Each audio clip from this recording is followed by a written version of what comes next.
an age where modern first-person shooters seem to use the exact same mechanics as each other to compete, it's always nice to see something resoundingly different. By refusing to conform to modern shooter standards, Valve's Counter-Strike Global Offensive ironically feels new and fresh, and it's as brilliant as ever.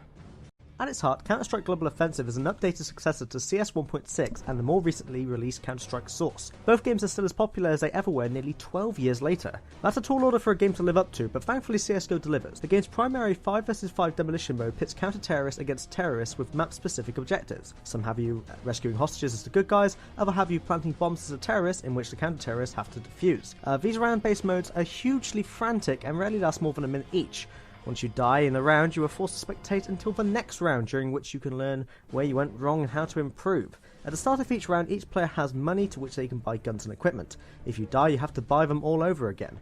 Counter-Strike is very much a skill-based game. There's no iron sights or cover mechanic here. Your greatest movement weapons are the crouch and walk functions, and the various weapons and equipment available to buy truly do differ from one another. Machine guns are no longer a toy weapon amongst the community, and are far from a novelty this time around, providing an actual tactical advantage in the field of play. The AWP is as deadly as ever, and is still classified as a noob gun. However, in the hands of a pro, it truly does strike fear in the eyes of enemies. Playing CSGO takes some getting used to, and its style of gunplay has put off newcomers in the past. Thankfully, Valve have recognised this and have added some new modes from the Counter-Strike norm. Casual modes remove friendly fire and provide body armor as standard, and the arms race mode essentially boils down to reverse gun game modes to even the playing field for newcomers. Bots are also available, though they aren't really that smart. In all honesty, these feel like minor adjustments and distractions rather than full-blown modes, but it's nice to see Valve trying to make the series accessible for everyone, even going as far as releasing the Xbox 360 and PS3 ports, which, whilst resembling Counter-Strike's best console attempt yet, still falls short to the superior PC version,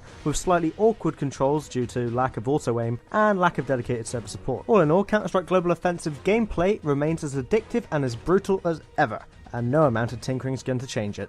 Graphically, CSGO stands as the best looking Source Engine game. That isn't particularly saying much to today's standards since the Source Engine is getting on a bit, but in some places CSGO suitably impresses. Realistic lighting and shadowing effects really push this title up to date with modern graphic standards, and you only really notice the Source Engine's age when you take things close up. There is a huge amount of visual customization to be had on this game, which will please many PC users. It's also worth noting that the game sounds fantastic. Weapons pack a punch, and it's nice to see the terrorists aren't using the same voice files as the counter-terrorists, which is a bit of a novelty joke in the previous game. This makes the games feel like two genuine teams are fighting each other rather than an army of clones having an endless conversation. Valve have even gone one further and added new voice packs and randomly assigned character models based on the location and the game's variety of maps, ranging from old-time classics Dust and Dust 2 to brand new maps such as Vertigo and Lakeside. It's a bit strange that CSGO doesn't let you pick your character skin like the two previous games, but this can be easily overlooked.